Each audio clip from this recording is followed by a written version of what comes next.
This is MugNews coming at you with a hot take on current events that are sweeping across the country. We can all agree that being an entrepreneur is rewarding but hard work.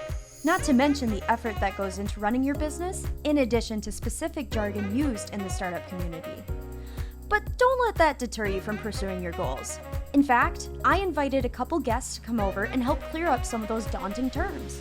Scott Bragg is an entrepreneur that studies growth and development of entrepreneurial ecosystems. He works with early-stage founders at Chapman and Company and builds amazing custom wood furniture. Teenage TikTok star Henry will also be joining the conversation to help explain his perspectives on today's topics as well. Let's find out what they have to say. An ecosystem is like all the living and non-living things in your area, all the biotic and abiotic factors around you. Ecosystem that most people typically think about involves the environment and things like that.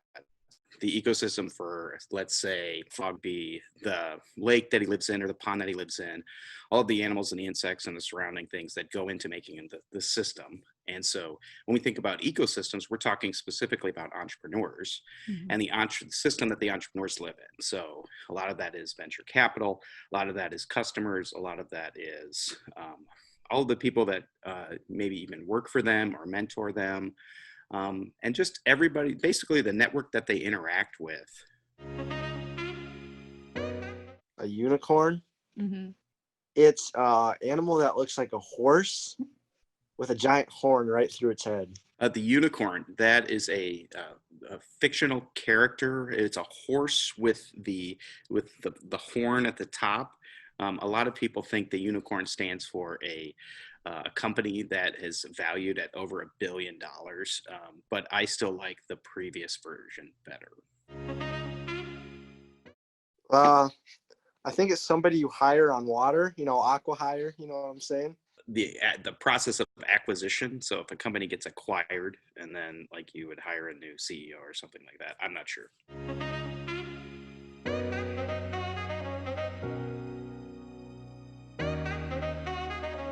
BM canvas.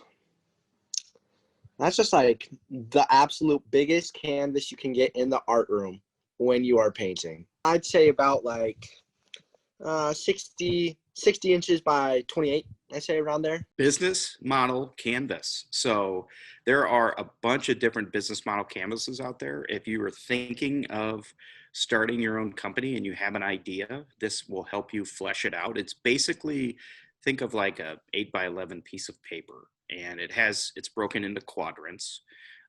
Not quadrants, it's broken into sections. Quadrants would be 4. There's a bunch of different sections, I think. And basically it allows you to visualize your business idea or your business model in a one page. And so it has questions on there to answer, like, who's your customer? How much are you going to charge? What problem are you solving? What is your value proposition? And some of those other strategies and key answers or key questions that you need to answer when you're thinking about beginning or starting your company.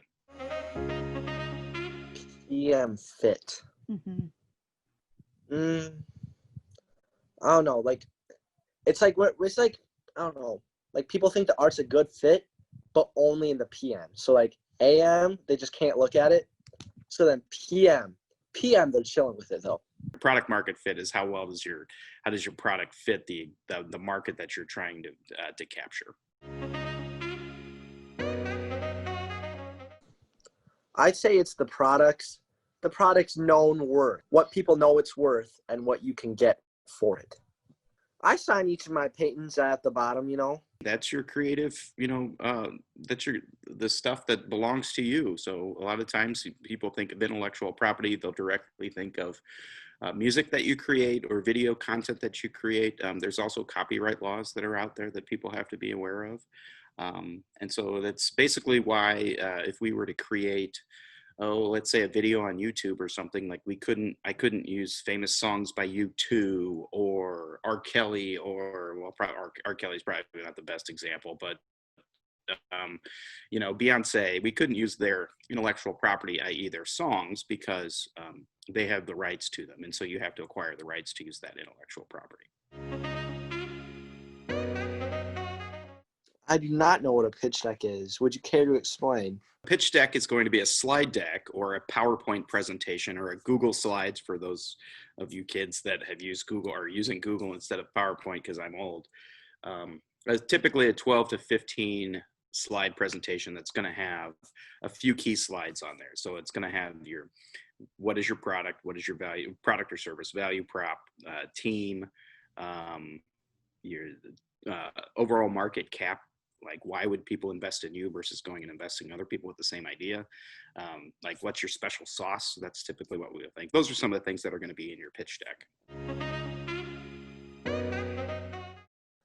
I am growing my platform by just getting new followers. If I'm not getting enough clout on a video, I'll just have them edit 1 million more in there. But we don't talk about that normally. I think the basic concept is how you get from 0 followers to 1,000 followers in the shortest amount of time. And there's mechanisms and ways to do that through different types of targeting, different types of ads and things like that. But a lot of it has to do with social media and social media growth.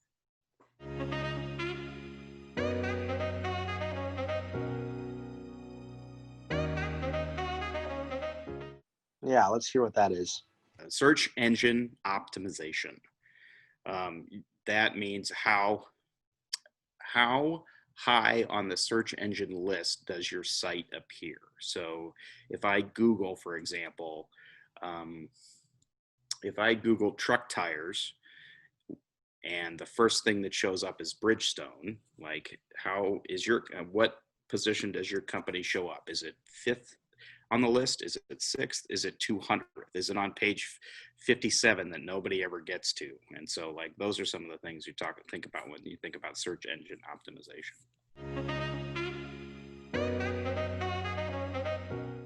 Well, I feel like LTV, it's Lifetime TV, the channel. LTV, I'm trying to I don't even I would have to Google it for sure. Yeah, I don't know. Nothing is coming. Like this is an empty morass up here when you say LTV. So.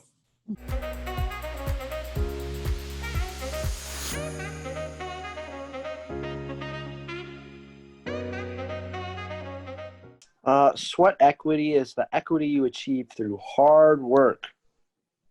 When you work for a startup, a lot of times the founder, instead of paying you, will offer you sweat equity or equity at this point in the company. And so sweat equity can also apply to founders that are starting up. So if I'm starting my own company, I'm putting in time, I'm putting in my resources and all this other stuff. Basically, that is what you would consider sweat equity. I'm not getting any monetary return out of it before we start selling to customers. I have a lot of this stuff invested already.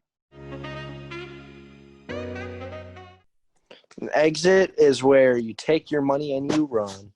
So an exit is how an investor would get their money out of the company. So if I invested in a certain company, and the certain company would have to have some sort of exit for me to take my money back out. Typically, it's either through raising additional capital, through selling the company to a larger corporation, i.e. Instagram sold to Facebook.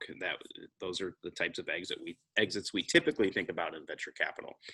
There are also other types of exits. So going public with your company is also an exit. Wow, that was a ton of definitions with a variety of intricate answers.